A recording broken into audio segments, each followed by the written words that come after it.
Thank you, Madam Speaker. The Premier has been claiming that cost overruns on hydro are the greatest scandal in Manitoba history, yet this government's handling of the COVID-19 pandemic resulted in Manitoba having the second worst mortality rate in Canada. The government shut down the Incident Command Centre in June and didn't reactivate it or create rapid response teams until after a full-blown crisis in November. This government has spent over $25 million in studies and investigations, but never to examine its own actions and failures. Why won't this government call an independent inquiry into the failures of the second wave response that was such a disaster, so we never make these mistakes again? The Honourable First Minister. Right. The loss of life due to COVID and the pandemic is a tragedy, Madam Speaker, and undeniably so. But I would also say to Manitobans, thank you so much for bending the COVID curve.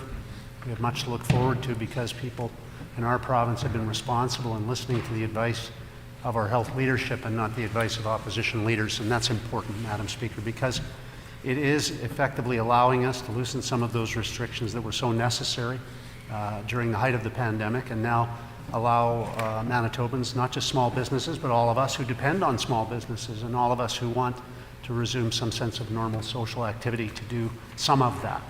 But I would urge the member to encourage, and I thank the opposition leader for doing this as well, encourage caution and encourage a careful, measured recovery that is sustainable for all of us while we wait for the federal government to come up with some vaccines.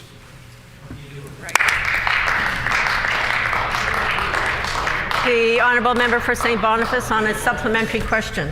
Thank you, Madam Speaker. I table emails sent to family members in the week where everything went so horribly wrong at the Maples care home.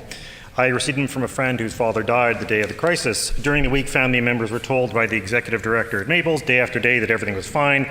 On Friday night, the ambulances were called. On Saturday, they learned their loved ones were dead. Rivera said there was a full complement of staff. That wasn't true. I also tabled documents showing the WRHA asked Rivera who they should talk to for the Dr. Lynn Stevenson investigation. So Rivera got to pick and choose who was part of that report. Why won't this government call an independent inquiry into the second wave response so we can get to the truth?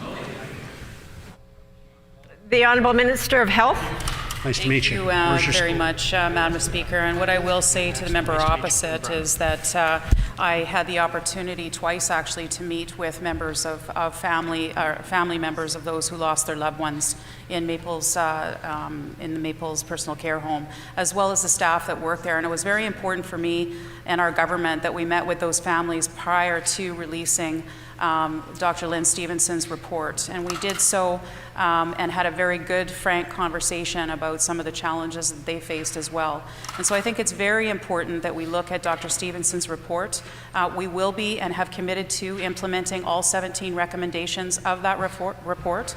We have also put together an implementation plan as well, which we will be releasing shortly.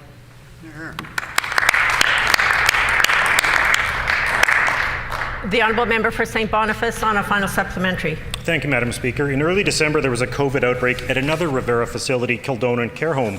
I table emails showing that 2 days after the outbreak happened, the executive director, the same executive director who was at the Maples a month before, wrote to Gina Trinidad at the WRHA to ask for an exception to the single site rule because they didn't have enough nurses. 4 minutes later, there was an approval signed off for a 4-week exemption.